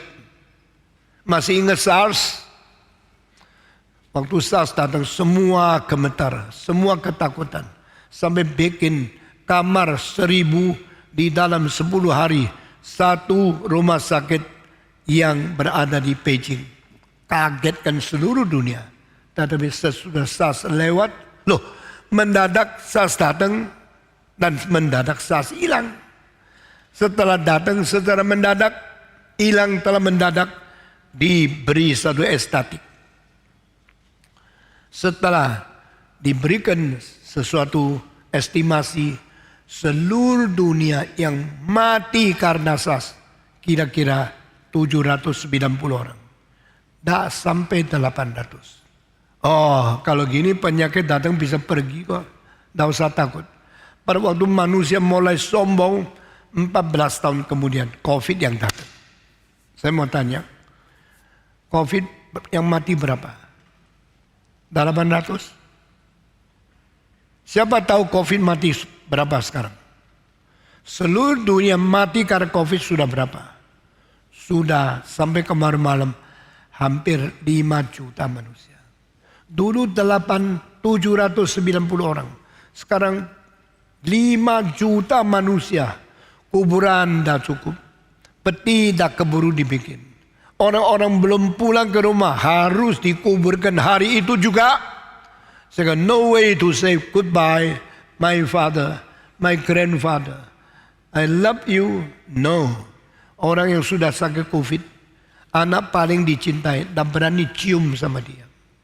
Cucu-cucu paling sayang, semua tidak boleh dekat dia. Langsung dibungkus dengan plastik, langsung masukkan peti, dipaku, langsung ditanam. Tak usah lihat. Tuhan kalau marah, kalau Tuhan mengizinkan segala kesulitan, segala keracunan, segala penyakit tiba, manusia tidak bisa apa-apa. Yuk presiden sama. Dan karena engkau presiden, COVID boleh tunggu 20 hari, anak cucu dari luar negeri semua tidak. Langsung hari itu dikremasi, dikuburkan. Orang yang bikin peti mati, kekualaan tidak cukup waktu. Orang yang kremasi, tidak cukup arang untuk membakar. Tidak cukup untuk mengkremasikan semua orang. Semua mengeluh dan itu kereta yang membawa jenazah sampai di tempat kremasi itu. Antri tidak habis-habis. Saudara-saudara. Manusia kalau dicampuri tangan dan mengetahui kita sedang dihukum atau diberi peringatan, apakah kita cepat sadar? Tidak. Yang mati biar mati. Yang hidup masih keraskan hatinya. Musa, saya beritahu kepada engkau, meskipun aku menurunkan tulah yang begitu keras, Firaun tetap tidak mau rendah hati. Dia tetap mau sombong dan dia tetap mau membanggakan diri. Maka Tuhan mengatakan, pertama air menjadi darah. Kedua kata loncat dari sungai. Ketiga, itu kutu-kutu lengket gigit di dalam tubuhmu. Keempat, Tuhan berkata, saya memberikan kepada dia, yaitu semacam yang namanya adalah seperti lalat. Lalat itu keluar seluruh bumi, jutaan lalat. Lalat itu di dalam bahasa aslinya adalah lalat anjing. Saya tidak bisa ngerti ya karena bahasa kuno dan sudah beda 3000 tahun. Tetapi di dalam pentafsiran zaman abad ke-3 dan 4 di dalam orang-orang bapak gereja yang disebut dog fly, semacam lalat anjing atau lalat yang dekat di anjing atau lalat yang seperti anjing, saya tidak ngerti. Itu bunyinya sangat mung, sangat ribut, sangat mengacaukan manusia. Menurut bapak-bapak gereja, itulah seperti orang-orang nabi palsu bidat yang terus berkhotbah salah, merusak akan kerohanian manusia. Dan itu ada semacam lalat yang begitu jijik, selalu berada di binatang. Lalu terbang lagi ke manusia, bawa kotoran ke dalam tubuh manusia. Engkau mau hindarkan, engkau mau usir, engkau mau bersihkan tubuhmu dari lalat pika itu. Sebenarnya tidak gampang. Akhirnya engkau hanya menderita dan tidak ada jalan keluar. Kalau Firaun paling bersih, paling suka bersih badan, saat ini kebersihan yang dia miliki tidak bisa dipelihara karena lalat beribu-ribu keliling badannya. Sementara di sini, sementara di hidung, sementara di tangan, di badannya, dan bawa kotoran dari binatang-binatang datang ke dalam tubuh manusia. Ini tulah keempat. Sesudah itu Musa bilang, sudah boleh Israel keluar? Tidak. Tuhan mengkeraskan hatinya. Tetap kolot, tetap kaku, tetap sombong, tidak mau membebaskan orang Israel. Musa, Tuhan berkata, sekarang saya kasih tulah ke-6. Tulah ke-6 bukan binatang yang datang ke bertubuh. Dari dalam tubuh muncul bisul-bisul seluruh badan. Waktu itu sakitnya tidak bisa tahan. Saudara, kalau ada satu bisul, mesti tunggu sampai nananya matang baru dipites. Untuk engkau keluarkan nananya. Kalau dia punya induknya tidak keluar, sakitnya tidak hilang. Jadi waktu mau induknya keluar, engkau teriak-teriak, sakit itu seluruh badan bisul. Dari Firaun sampai rakyat dihukum oleh Tuhan. Penghakiman Allah sangat menakutkan. Kalau yang menghukum ada Tuhan Allah, yang bebaskan bukan manusia. Kecuali Tuhan tarik tangannya kembali, tidak ada pelepasan, tidak ada kesembuhan, tidak ada penyelesaian. Sesudah itu Firaun berkata, aku bersalah, doakan aku.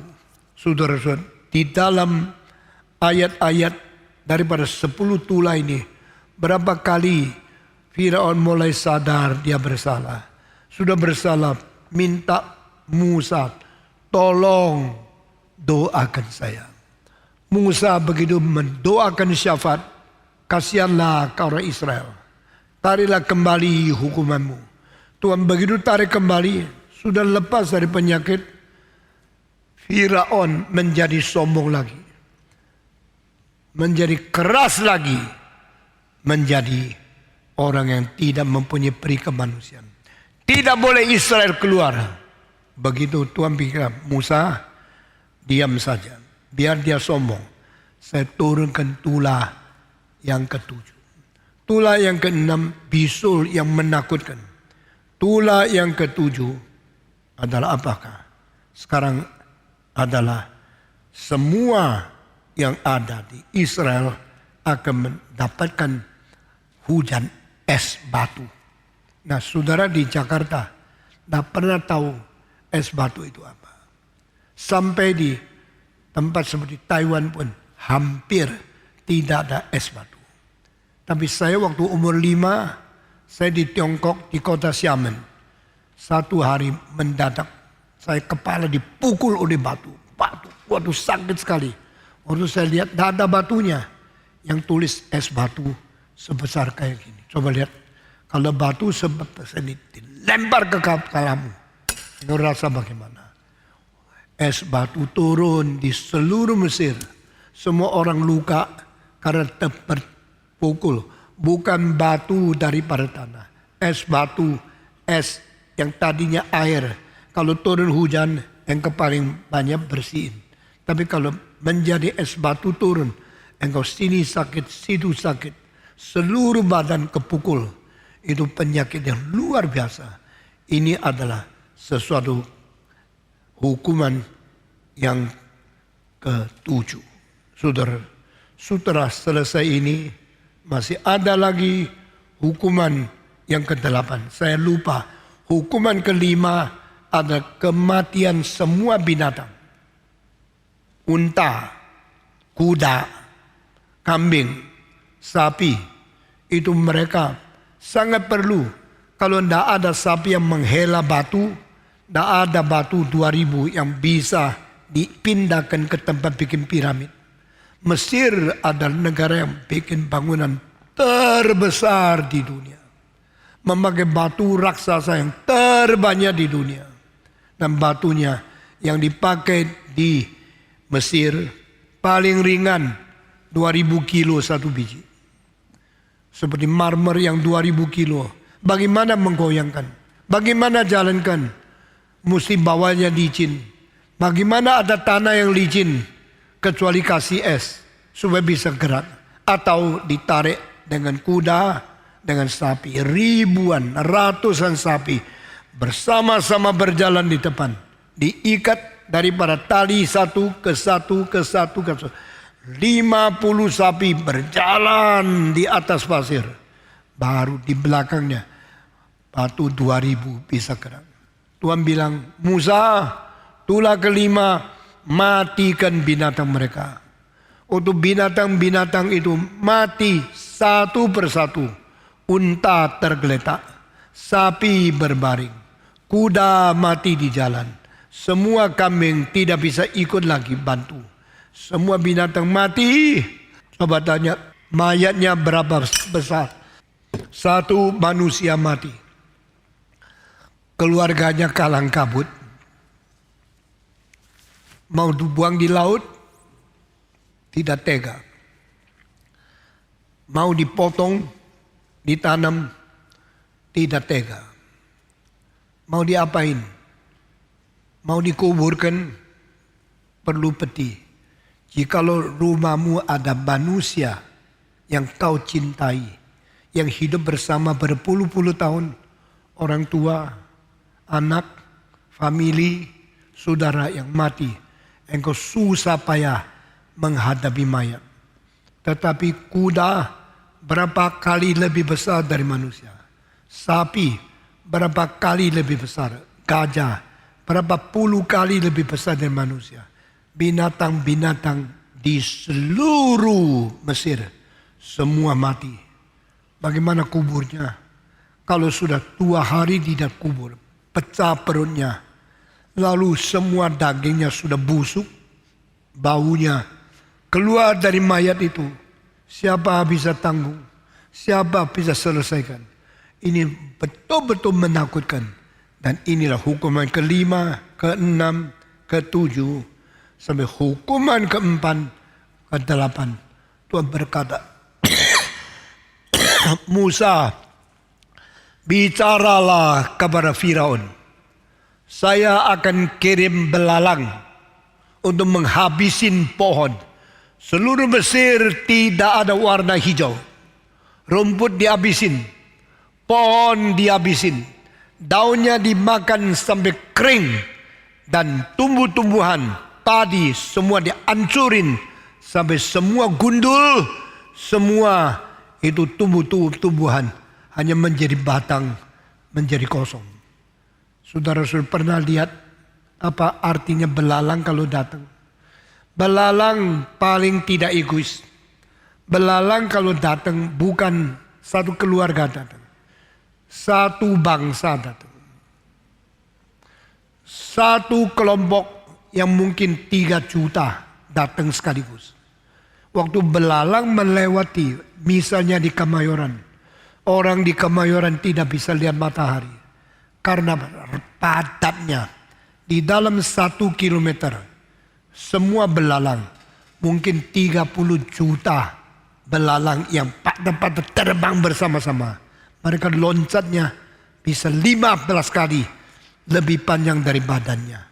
Karena kekuatannya mereka tak ada lawannya. Batang kalau sudah melihat satu pohon, semua bilang, mari kita datang kepada pohon ini. Semua hinggap di pohon itu. Lalu engkau dengar, karena mereka sedang makan daunnya, sedang makan buahnya. Kira-kira 2 menit mereka semua terbang, sudah pergi. Pohonnya menjadi gersang, menjadi batang, menjadi sama sekali gundul, habis. Demikian seluruh ladang beras yang ditunggu panen sudah 6 bulan. Sudah boleh menjadi beras, menjadi makanan yang akan memberikan kehidupan untuk ribuan rakyat yang menanti panen.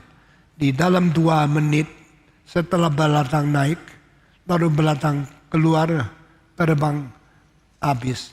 Semua kosong.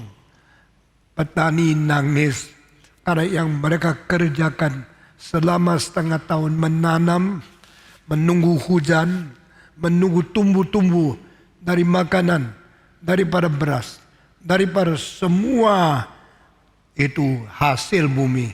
Semua habis. Setelah hukuman yang ke-9, ke-8 lewat, maka Tuhan berkata, lihatlah ladangmu. Firaun dari istana melihat. Seluruh Mesir menjadi warnanya tidak ada hijaunya. Karena daun sudah habis. Hasil bumi sudah habis. Semua beras, semua kacang, semua hasil bumi sama sekali gundul. Kecuali tanah, pohon, batang, tidak ada apa-apa. Selain kelihatan begitu jelek, makanan tidak ada. Semua mengalami kelaparan dan harus mati. Ini namanya tulah ke-8. Setelah tulah ke-8, Musa berdoa untuk Firaun dan diberkati selesai.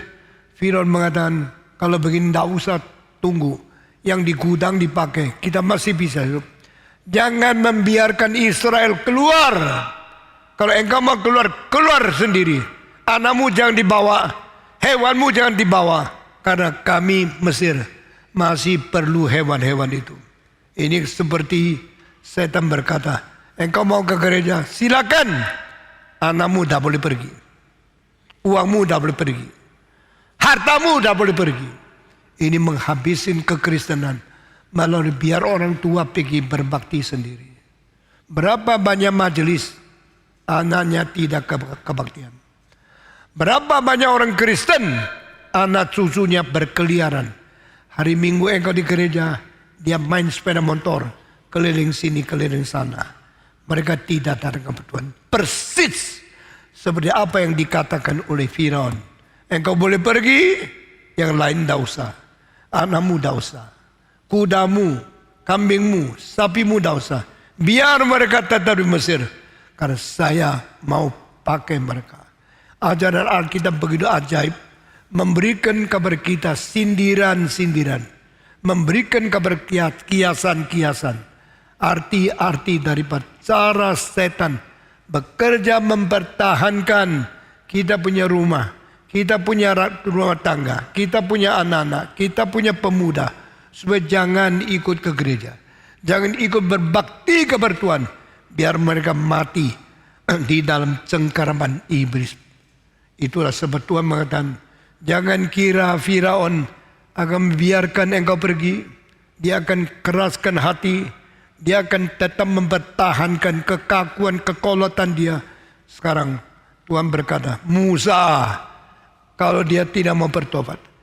Kasihlah satu penghakiman yang ke-9, tulah yang ke-9. Oh Tuhan, tulah apa lagi? Seluruh Mesir sudah hancur, sudah babak belur, sudah tidak bisa hidup lagi. Engkau mau memberikan tulah apa lagi? Tuhan berkata, engkau angkat tongkatmu dan memberikan kutukan kepada tanah Mesir. Saya akan turunkan kegelapan 3 hari 3 malam kepada tanah Mesir ini. Musa harus taat. Dia angkat tongkatnya, cilakalah engkau. Begitu dia melakukan ketaatan kepada Tuhan, mendadak matahari tidak bercahaya. 1 hari tidak bercahaya, udara mulai menjadi dingin. 2 hari tidak bercahaya, bakteri-bakteri mulai tambah banyak. 3 hari tidak berdaya, manusia tidak ada satu hidup sosial, tidak bisa gerak. Alkitab berkata, mereka tidak bisa tinggalkan tempat mereka satu langkah karena tidak tahu mau kemana. Saudara-saudara, kalau matahari ada di situ, engkau lari cepat tidak takut. Kalau malam-malam lampu semua tidak ada, engkau jalan ke WC pun pelan-pelan. Karena takut kebentur, takut jatuh di dalam got, karena engkau tidak ada cahaya, tidak ada menuntun arah, tidak ada yang memimpin jalan. Engkau akan terkurung di dalam kegelapan. Mengapa 3 hari? Saya tidak tahu. Kalau 30 hari, bagaimana? Kalau 3 tahun, di dalam kegelapan bagaimana? Di dalam hukuman Tuhan, di dalam kemarahan Tuhan, masih ada anugerah yang diberikan. Waktunya tidak terlalu panjang. Setelah 3 hari, mereka baru sadar, mereka tidak bisa gerak. Saya mau tanya, tulah ke-9 artinya berapa besar? Arti paling besar. Karena di dalam negara Mesir, dewa yang paling besar, selain Isis, selain yang lain, selain binatang, Tuhan menghancurkan binatang. Tuhan meluapkan air Nil. Semua membuktikan Tuhan melawan Allah-Allah yang palsu. Sungai Nil itu dewa mereka. Tuhan mengatakan, Nil jadi darah, bikin engkau mati. Engkau kira dia Allah? Dia bukan. I am God. The river is not your God. Sampai terakhir binatang-binatang, ada yang seperti burung, ada yang seperti anjing, ada yang seperti kucing, semua dianggap dewa. Dewa-dewa itu mati semua. Your God is dying. Your God is no life. Your God is not the true God. I am your genuine true God. I am your living creating God. Akulah Allah yang sejati. Akulah Allah yang mencipta engkau. Tapi engkau membiarkan Allah pencipta dibuang. Engkau membiarkan semua binatang dicipta menjadi Allah. Sekarang saya bikin mati semua. Semua hukuman itu ada artinya. Sampai tulah ke-9, Tuhan berkata, even the sun on the sky is not your God. Satu dewa paling besar di orang Mesir ada Ra, R-E atau R-A. Ra itu adalah dewa matahari. Oh our God, our sun, you give light, you give life, and give living to human being. We worship you. Engkau dewa matahari. Engkau memberikan cahaya. Engkau memberikan hidup. Engkau memberikan segala sesuatu yang kami butuhkan.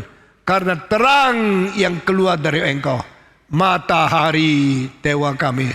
Tuhan bilang, matahari dewamu, sekarang saya bikin dia buta. Bikin dia gelap.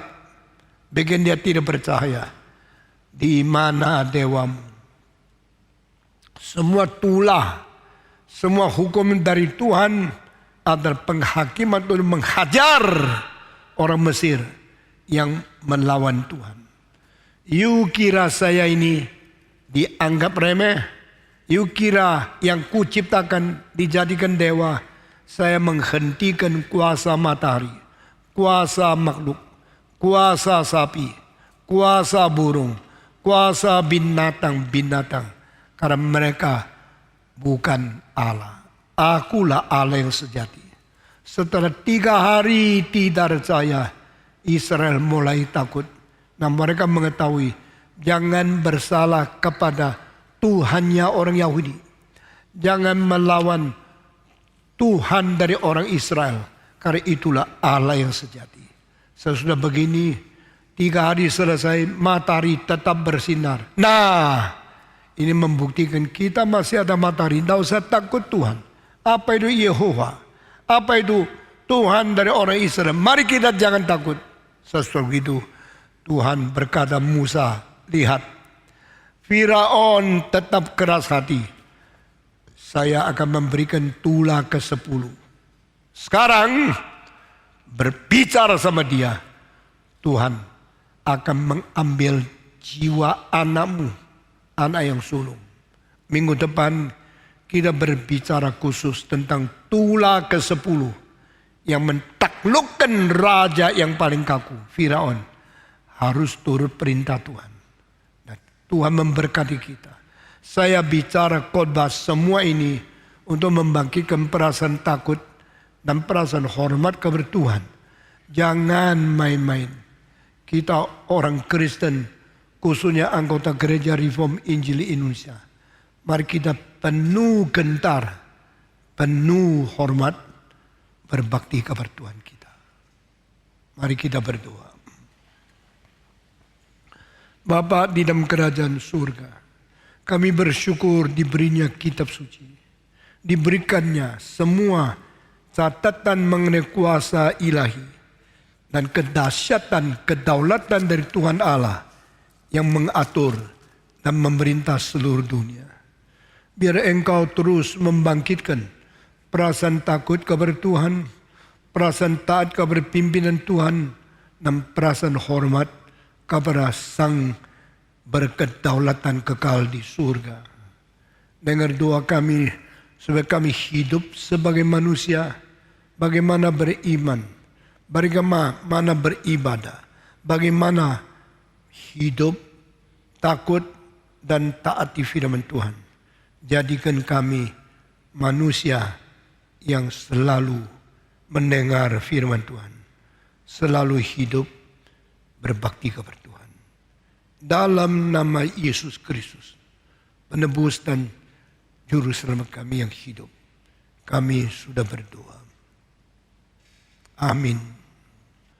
Saudara-saudara, mari kita bangkit berdiri. Kita sama-sama mengutarakan kita punya iman rasuli. Mari kita mengiklarnya bersama-sama. Aku percaya kepada Allah, Bapa yang Maha Kuasa, Khalik langit dan bumi, dan kepada Yesus Kristus, anaknya yang tunggal Tuhan kita, yang dikandung dari Roh Kudus, lahir dari anak darah Maria, yang menderita sengsara di bawah pemerintahan Pontius Pilatus, disalibkan, mati dan dikuburkan, turun ke dalam kerajaan maut, pada hari yang ketiga, bangkit pula dari antara orang mati, naik ke surga, duduk di sebelah kanan Allah, Bapa yang Maha Kuasa, dan dari sana ia akan datang untuk menghakimi orang yang hidup dan yang mati. Aku percaya kepada Roh Kudus, gereja yang kudus dan am, persekutuan orang kudus, pengampunan dosa, kebangkitan tubuh, dan hidup yang kekal. Amin. Silakan duduk. Saudara, diingatkan sekali lagi bagi saudara yang baru bergabung dan sangat rindu untuk belajar firman Tuhan, belajar teologi, ada kelas Streets yang diselenggarakan oleh GRII, dan tema yang akan dibawakan adalah mengenai doktrin Allah. Jadi tidak cukup hanya mendengar khotbah di hari Minggu, kita harus terus bertumbuh, dan GRII menyediakan banyak sekali kelas-kelas teologi yang baik. Mari mengikuti kelas doktrin Allah bagian yang pertama. Saudara bisa mendaftarkan menjadi mahasiswa yang belajar di Streets.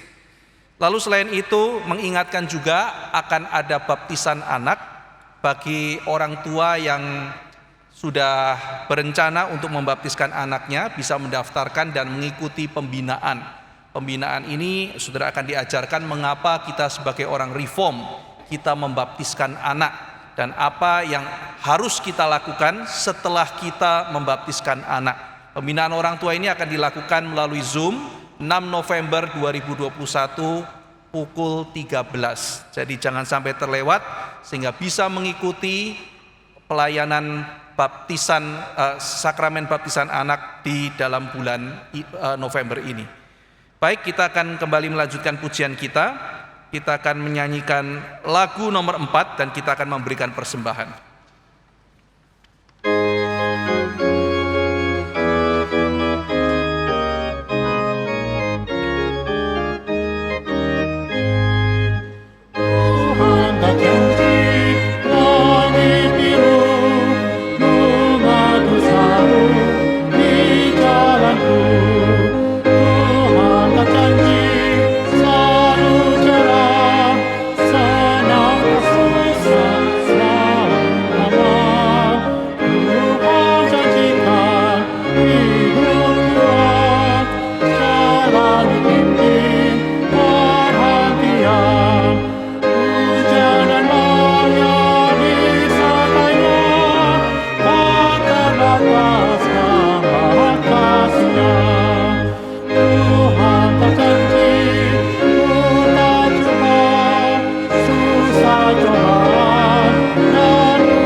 Kita akan membawa persembahan ini dalam doa.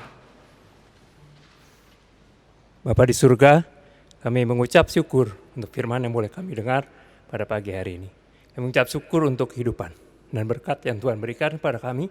Dan pada pagi hari ini kami membawa kembali berkat yang sudah Tuhan berikan dalam bentuk persembahan. Kiranya Tuhan berkenan menerima persembahan kami dan memakainya untuk setiap pelayanan yang boleh dilakukan oleh gerejamu di tempat ini.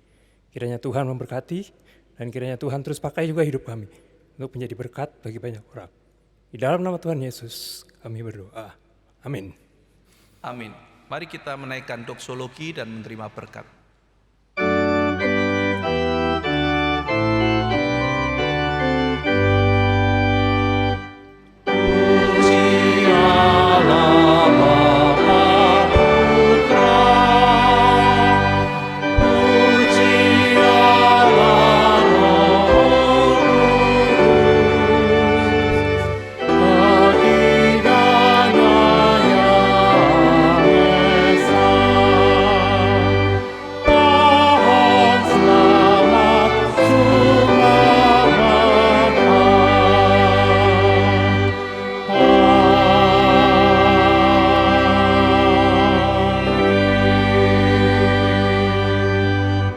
Yang dikasihi oleh Tuhan, arahkanlah hati dan hidupmu kepadanya, dan biarlah engkau pulang dengan membawa berkat dari Tuhan. Kiranya kasih karunia dari Allah Bapa, damai sejahtera dari Anak, dan persekutuan dalam Roh Kudus akan mengiring dan menyertai saudara senantiasa, dari sekarang sampai kesudahan zaman. Amin.